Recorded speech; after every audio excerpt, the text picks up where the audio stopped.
আল্লাহ নবী ওই গভীর রাত নিশুতি রাতে আল্লাহ নবী সাহাবী হযরত আলী রাদিয়াল্লাহু আনহুকে ডাক দিলে, ও বাবা সাহাবী আলী চলে এসো বাবা। আল্লাহ নবী নিকটে আলী চলে এলো। আল্লাহ নবী ওই দিনে আলীকে ডেকে বললেন, বাবা আলী, আমি নবী আজকে যদি তোমার কাছে একটা দাবি করি, দাবিটা কি মেনে নেবে? আল্লাহ নবী সাহাবী আলীর কথাটা শুনবা বলে আল্লাহ নবী সাহাবী আলী বললেন, ইয়া রাসূলুল্লাহ, ইয়া হাবিবাল্লাহ, আমি আপনার কাছে হাত দিয়ে কলেমা পড়ে মুসলমান হয়েছি। আমার জান প্রাণ আপনার কদমে আমি ইতিপূর্বে আলী লুটিয়ে দিয়েছি। জোরে বলে, আজকে আপনি আমার কাছে যেটা চাইবেন আলী আপনাকে দেওয়ার জন্য সম্পূর্ণ রূপে প্রস্তুত আছি। জোরে বলে, আরো জোরে বলে, আপনি আমার কাছে কিছু চাইবেন আমি দেব না, এটা কখনো হতে পারে না। বলেন, আল্লাহ নবী ওই দিনে আলীকে বললেন, বাবা আলী, আমি মক্কা ছেড়ে মদিনা চলে যাব। মক্কা বেঈমান বেদিনেরা ওরা আমার ঘরটাকে বেষ্টন করে দাঁড়িয়ে আছে। জানালা দিয়ে লক্ষ্য করে দেখে আমি কি চাদর মুড়ি দিয়ে শোয়া আছি কিনা। আমি যদি এখান থেকে উঠে যাই ওরা বুঝতে পেরে যাবে, ওরা আমার পিছু নেবে। এ কারণে আমি আল্লাহ নবী তোমাকে বিছানাতে শুইয়ে মদিনায় চলে যেতে চাই। ও বাবা আলী, তুমি আমার বিছানাতে গিয়ে ঘুমিয়ে যাবে। আল্লাহ নবী কথাটা শুনবা পরে হযরত আলী রাদিয়াল্লাহু আনহু বললে, ইয়া রাসূলুল্লাহ, ইয়া হাবিবাল্লাহ, ওই বিছানাতে ঘুমানো আর নিজে মৃত্যুটাকে নিজের গলাতে আলিঙ্গন করা, এটা দুটো কখনো আলাদা নয়। আপনার বিছানাতে ঘুমালে সকালবেলা আপনাকে ওরা যদি না পায় ওরা আমাকে জানে মেরে ফেলবে, ওরা আমাকে প্রাণে মেরে ফেলবে। তবে আমি আলী আপনার জন্য একবার নয় দুবার নয় 1000 বার পৃথিবীর জমিন থেকে শহীদ হতে রাজি আছি। জোরে বলে, আরো জোরে বলে, আমার জানের বিন্দুমাত্র কোনো মূল্য নাই। আপনার জন্যে আমি আলী ইজ্জত এবং সম্মানের হকদার হয়েছে। আপনার জন্য মৃত্যু হলে আমার মৃত্যুটা হবে সৌভাগ্যের মৃত্যু। আপনার বিছানাতে ঘুমাবো। আল্লাহ নবী বিশ্ব নবী আলীকে বললেন, বাবা আলী, তুমি কি মৃত্যুর পরোয়া করো না?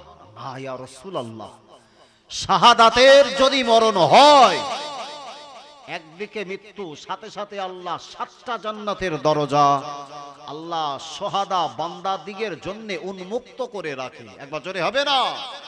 মৃত্যুবরণ করে যদি জান্নাত পেয়ে যায় এর চাইতে বড় সৌভাগ্যের আর কিছু থাকতে পারে না। একবার জোরে বলে।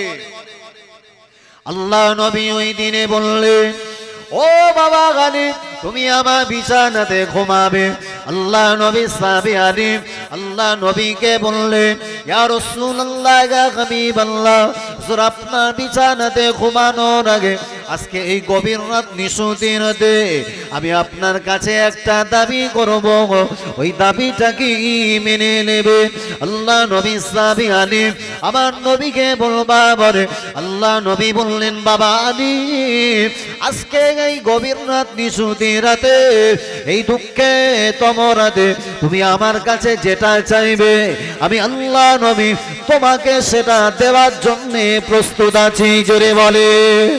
আল্লাহ নবী সাহাবী আলী রাদিয়াল্লাহু আনহু আল্লাহ নবীকে বললে, ইয়া রাসূলুল্লাহ, ইয়া হাবিবাল্লাহ, যারা আপনার কাছে জীবনের আখিরি দাবি গো, এটাই হয়তো আপনার সঙ্গে আমার আপনার জীবনের শেষ দেখা, আর মরায় দেখা হবে না।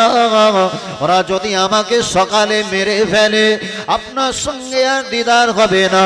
তবে ইয়া রাসূলুল্লাহ, জীবনের আখিরি দাবি হলো আমার ইন্তেকালের আগে আমি আপনার কাছে দাবি করলাম, কিয়ামতের দিন ময়দানে মাশারে আল্লাহ পাক আপনাকে যখন জান্নাতে দেবে, ওই জান্নাতে যাওয়ার আগে আপনি আলীকে সঙ্গে না নিয়ে আল্লাহ পাকে দয়ার জান্নাতের ভিতরে প্রবেশ করবে না। জোরে বলে চিল্লে হবে না, নারে তাকবীর। আলী ছিলেন সেই সময়কার যুবক ছেলে, ইয়াং যুব সমাজ, যাদের দ্বারা পৃথিবীর জমিনে ইসলাম প্রতিষ্ঠিত হয়েছে। তিনি যুবক যার ইসলামে অনবদ্য অবদান। আমার সমাজের ইয়াংস্টার যুব সমাজ, এরা ইসলামকে যদিও তারা উন্নতি না করতেও পারে, কিন্তু এদের দ্বারা ইসলামের ক্ষতি হয়েছে। ওর জন্যই দেখবেন আজকে যুব সমাজের ভিতরে মাতালের সংখ্যা বা বেড়তেছে না কমতেছে? সব লাল পানি জ্বালাচ্ছে রে, রাত যখন 12টা বাজে এরকম দুলতি দুলতি আসতেছে, যেন মনে করতেছে আমি জানো ভারতবর্ষের প্রাইম মিনিস্টার, রাস্তা ওর। আহা, এত খাওয়া খেয়েছে না, দেড়ানির কোনো লাইন নেই। টলতি টলতি এসে এক জায়গায় ধড়াম করে পড়েছে। আর কুকুর ওর পাশ দিয়ে যখন যায়, কুকুরেরও একটা খাসিয়াত আছে। শোনা, কুকুরের কিছু বৈশিষ্ট্য আছে। যখন পেশাব ফেরে তখন না পা কিন্তু দুটোই জমিনে রাখে না, একটা ঠ্যাং ওপরের দিক তোলে। তার কারণ কি জানো? ও জানে আমি সৃষ্টির ভিতরে একটা প্রাণী হতে পারলেও কিন্তু আমার নাপাক পানি যেন আমার দেহে না লাগে, এই কারণে ঠ্যাং কিন্তু বাপ নিচেই রাখে না, একটা ওপরের দিক তোলে। কুকুরের থেকেও খারাপ কিছু সমাজের যুব সমাজ আছে। রাস্তাতে যাচ্ছে দাঁড়িয়ে দাঁড়িয়ে, ওখানে দাঁড়িয়ে পেশাব ফিরে লেলে, আহা, সারা দেহ নাপাক করেছে না করি। কুকুর যখন ঝাড়ে একটু শুকে শুকে ঝাড়ে, সারা দেহ এত সুন্দর তো চেহারা চকচক করে না, মুখি যতটা নুন নুন চমকায়। যখন ঝেড়তেছে একদম মুখ ঠিক করে ঝেড়েছে। আর ওর যখন দেখছে তখন মনে করতে যেন হাওয়াজে কাউসারের পানি খাচ্ছে। এই যারা লাল পানি খায় এরা কুত্তার মুখ খেয়ে মরণ হবে। যারা নিজের জবান ওই নাপাক পানি দিয়ে অপবিত্র করেছে, ও কুত্তার থেকেও খারাপ। তার কারণ তুমি যেন পৃথিবীর জমিনে আল্লাহ তোমাকে শ্রেষ্ঠ মাখলুক বানিয়েছে। আল্লাহ তোমাকে এত ভালোবাসে, মায়ের গর্ভে ছিলে, আল্লাহ কিন্তু তোমার জবান অপবিত্র করবে না, তাই তোমার মায়ের নাপাক পানি তোমার গালে দেয়নি। দিয়েছিলেন কোথায়? কথা বলো না। নাভি দিয়ে ঢোকালেন। আল্লাহ আমার ইজ্জত কমালেন না বাড়ালেন? আহা, এই দেখবা, প্রথমেই প্রারম্ভকালে আমি একটা কথা বললাম, যে মাসে উপনীত হয়েছি এটা হচ্ছে পবিত্র মাহে শাবান। ঠিক তার পাশাপাশি চলতি মাসটা ইংরেজিতে ফেব্রুয়ারি, যে দিনেতেই উম্মতে মুহাম্মাদিরা তারা আল্লাহর ইবাদতের জন্য কিছু বান্দা চিন্তা ভাবনা করে রেখেছে আগামীতে পবিত্র লাইলাতুল বরাত পাবো। ওই দিনে আল্লাহর একটু ইবাদত বেশি বেশি করব। তার কারণ জীবনে গুনাহ করে ফেলেছে। অনুতপ্ত হয়ে বান্দা সন্ধ্যাকালীন সময় নিয়ে আল্লাহর ইবাদতের জন্য মসজিদে হাজির হয়ে যায়। আর ওই অ্যাজ ইট ইজ একই দিনে বিশ্বের বুকে বেহায়াপনাতার দিবস উদযাপিত হবে। নাম তার 14ই ফেব্রুয়ারি, যে খ্রিস্টানদের প্রচলিত একটা নোংরা ইতিহাস। মুসলমান ঘরের ছেলে মেয়েরা ওগুলোকেই মান্যতা দিয়ে eco park, science city park এদের জন্য ভুরভুর ভুরভুর করবে। আমাদের কচির গরমে একদম সবুজ ঘাস সব ফ্যাকাশে আকার ধারণ করবে। ও আল্লাহ ভাগে বান্দারা, আল্লাহ নবী ওই দিনে হযরত আলীকে ডেকে বললেন, বাবা আলী, মদিনা সাবিনে চলে যাব, তুমি আমার বিছানাতে ঘুমিয়ে পড়ো। আল্লাহ নবী সাহাবী আলী অশ্রুসিক্ত নয়নে বেদনা ভরা মন নিয়ে গো আল্লাহ নবীকে বললেন, ইয়া রাসূলুল্লাহ, জীবন কুরবান করে দেব, জীবনটা আপনার জন্যে মৃত্যুবরণ করতে পারে, কিন্তু আপনাকে ওয়াদা করতে হবে আপনার সঙ্গে এটা যদি আমার আখিরি বিদায় দেখা হয়, কিয়ামতের দিন ময়দানে মাশারে আপনি আমাকে ভুলে যাবেন না। আল্লাহ দয়া জান্নাতের ভিতরে যখন প্রবেশ করবে, আপনি আলীকে সঙ্গে নিয়ে আল্লাহ পাকের দয়া জান্নাতের ভিতরে প্রবেশ করবেন। জোরে বলে, চিল্লে হবে না। নারে তাকবীর, নারে তাকবীর। হযরত আলী একজন যুবক ছেলে হওয়ার পরে ঈমানের বলে বলিয়ান, দীপ্তময় ঈমান, জীবন কুরবান করবে নবীর জন্যে। আহা, যে ইসলাম পৃথিবীর জমিনে আল্লাহর পছন্দনীয় ইসলাম, যাদের রক্তে পৃথিবীর জমিন রক্তাক্ত হওয়ার পরেও ইসলামের বাতি আল্লাহ জ্বালিয়ে রেখেছে, আর সেই ইসলামের বাতি যারা নেভানো সর্বাত্মক প্রচেষ্টা চালাচ্ছে, বিশেষ করে ভারতবর্ষের বুকের কিছু গদি মিডিয়া হিংসাকে তারা কাজে লাগিয়ে ইসলামকে কলুষিত করার জন্য সর্বক্ষণের জন্য পুরো ব্রেকিং নিউজ চালাচ্ছে। এরা চায় ইসলামের বাতি নিভিয়ে দেবে, অথচ আল্লাহর কোরআন, পবিত্র কোরআন কারিমে আল্লাহ 28 নম্বর পারা, সূরার নাম হলো সূরাতুস সাফ, আল্লাহ পাক ঘোষণা দিয়েছে। আল্লাহ পাক বললেন, ওগো আমার বান্দা বান্দি শুনে রাখো, ইরিদুনা লিইতফিউ নূরাল্লাহি বিআফওয়াহিহিম আল্লাহু মুতিম্মু নূরিহি ওয়ালাউ কারিহাল কাফিরুন। একবার জোরে বলুন সুবহানাল্লাহ। ও আল্লাহ পাকের বান্দারা, আল্লাহ পাক রব্বুল আলামিন কোরআন কারীমের ভিতরে ঘোষণা দিলেন, পৃথিবীর জমিনে যারা আল্লাহর ইসলামের বাতি নিভিয়ে দিতে চায়, ওরা যদি জবান দিয়ে ফুঁক দিয়ে ইসলামের বাতি নেভাতে চাওয়ার সর্বাত্মক প্রচেষ্টা চালিয়ে যায়, অথচ আল্লাহ পাক ওদের ফুৎকারের দ্বারা আল্লাহ ইসলামের বাতিটাকে ততটাই আমার আল্লাহ জ্বালিয়ে দেবে। জোরে বলে, চিল্লে বলে, নারে তাকবীর। তোরা ফুঁ দিবি লেবানোর জন্য, আর তোর ফুঁ দিয়ে আল্লাহ ইসলামের বাতি জ্বালাবে। যে চেষ্টা করেছিল নাম হচ্ছে মিস্টার আবু জাহাল, চেনো না বাপ? হাইব্রিড মার্কা কাফের, ওই জাহান্নামার কীট চেয়েছিল ইসলাম মিটিয়ে দেবে। বিশ্বনবী যখন ইসলামের প্রাথমিক যুগে কলেমা প্রচার করছে, ওরা এক জায়গায় বসে গোলটিবেল করে বলতে, শোন, এবার অনেক হাজি হজব্রত পালন করতে মক্কায় আসবে, তা যে সমস্ত বিদেশি মানুষ মক্কাতে আসবে সবাইকে ডেকে ডেকে বলে দিবি, আমাদের এই কুরাইশ গোত্রে একজন যুবক আছে যে হচ্ছে মাজনুন, যে হচ্ছে পাগল, ওই পাগলের নিকটে যাবে না। আল্লাহর বিদেশি হাজি বান্দা যারা হজব্রত পালন করতে গেলে ওদের সবাই এক একজনকে ডেকে ডেকে সবাই বারণ করতে। এখন আমার বারণ করেছে, আপনার বারণ করেছে, আপনার বারণ করেছে।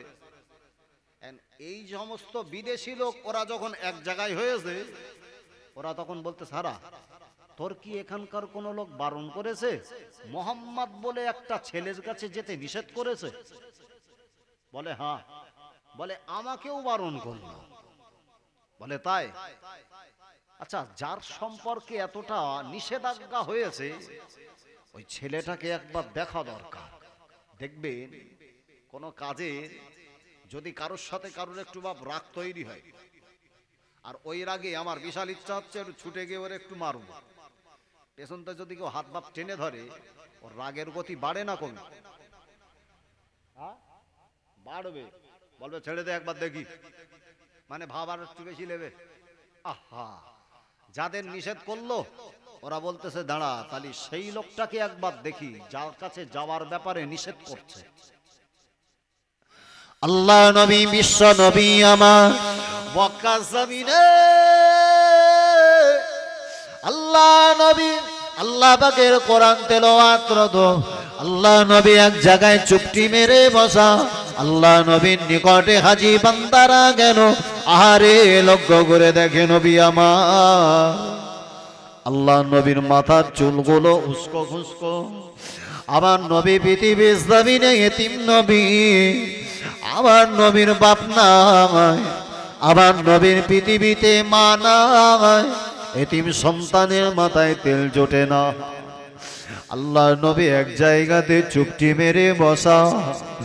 ওই সমস্ত বিদেশি হাজী বান্দারা আল্লাহ নবীকে দূর থেকে যখন দেখেছে, আমার নবী দেখবার সাথে সাথে ওদের অন্তরে ইচ্ছা হলো, এত সুন্দর মানুষ পৃথিবীতে কাউকে কোনোদিন দেখি না।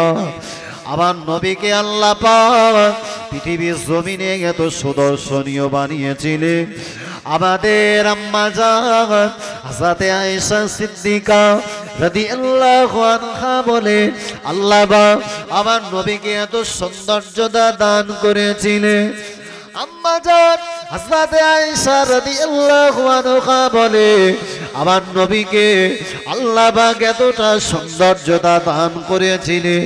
আমার নবী গ্রীষ্মকালে যখন ঘেমে যেতে, নবীর দেহ থেকে দাদ্দার দাদ্দার করে পাসিনা গড়িয়ে যায়।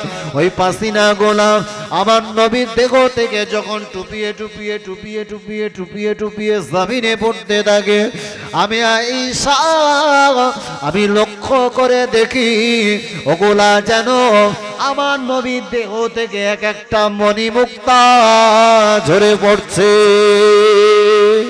জোরে হবে না? এত সুন্দর চেহারা দান করেছেন আমার।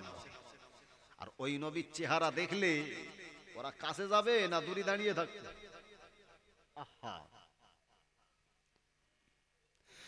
ও আল্লাহ পাকের বান্দারা, আম্মা জান হযরতে আয়েশা সিদ্দিকা রাদিয়াল্লাহু আনহা বলে, আহারে, মক্কা মদিনা জমিনের মানুষ নয়, মিশরে যে সমস্ত নারীগুলা হযরতে নবী ইউসুফকে দেখে যারা নিজেদের অজান্তে হাত কেটেছিল, ওরা যদি একটা বার আমার নবীর চেহারা দেখত, ওরা নিজেদের হাত কাটাতো দূরের কথা, আল্লাহ নবীর সুন্দর নূরান্বিত চেহারা দেখলে ওদের হাতে ধারালো ছুরি দ্বারা কলিজাতে তারা আঘাত করে দিত।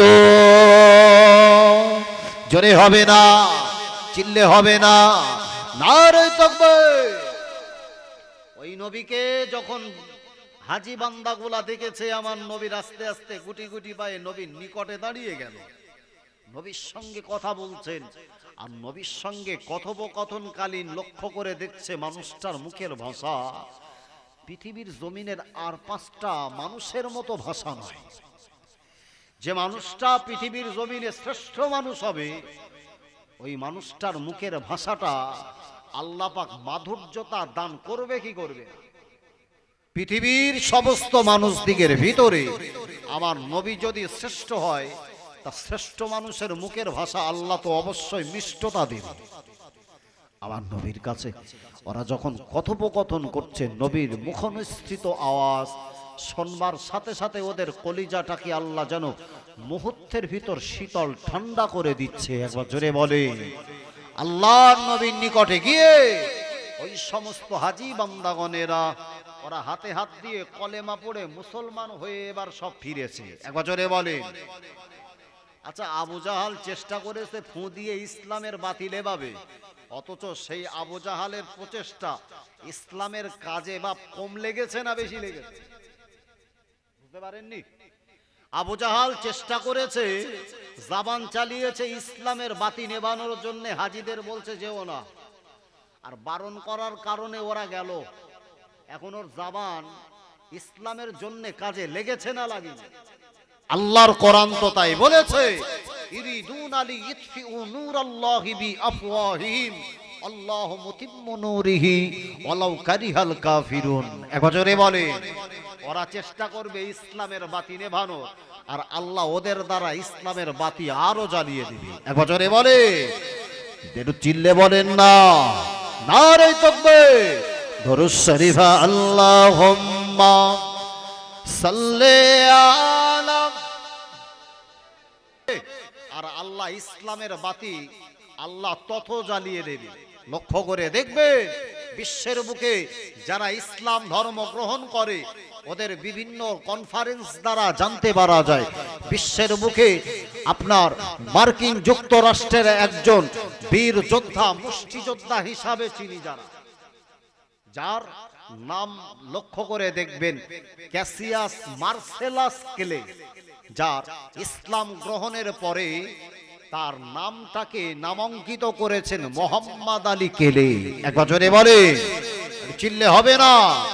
আল্লাহর ওই বান্দা, ও জওয়ানেরা, বিশ্বের বুকে যারা ইসলাম মিটিয়ে দেওয়ার চেষ্টা করে অথচ আল্লাহ পাক ওদের দ্বারা ইসলামের বাতিটা আমার আল্লাহ বেশি জ্বালিয়ে যায়, যার অথেন্টিক রেফারেন্স শোনেন মার্কিনে জমিনে একজন বীর যোদ্ধা, মুষ্টিযোদ্ধা হিসাবে চিনি, নাম হলো তার ক্যাসিয়াস মার্সেলাস ক্লে। জগৎ বিখ্যাত মুষ্টিযোদ্ধা হিসাবে বিশ্বের বুকে যার সুখ্যাতি ছিল, আল্লাহ পাকের ওই বান্দা, আল্লাহ পাকের ওই বান্দা ইসলাম গ্রহণ করার আগে কেন ইসলাম ধর্মটাকে গ্রহণ করেছে এই সম্পর্কে তিনি ব্যক্ত করেছে। উনি যখন কোনো একটা রাতে একটা জায়গাতে সফর করতে গেলেন, ওই জায়গাতে রাত্র যাপনের জন্যে একটা হোটেলে রাত্র যাপনের জন্যে টিকিট কাউন্টারের নিকটবর্তী হয়ে যখন তিনি বললেন আমাকে হোটেলের একটা কামরা দেওয়া হোক, ওই সময় ওই মোহাম্মদ আলী কেলে আল্লাহ পাকের বান্দাকে বলে দেওয়া হলো এটা হলো সেই সমস্ত মানুষদের জন্য ভাড়া দেওয়া হয় যাদের দেহের রঙের ত্বকের রং হলো সাদা। এক কথায় সাদা চামড়াওয়ালা মানুষদের জন্য হোটেলে তাদের রাত্র যাপনের সুব্যবস্থা গ্রহণ করা হয়। কোনো কালো চামড়াওয়ালা মানুষ এই হোটেলে থাকতে দেওয়া যাবে না।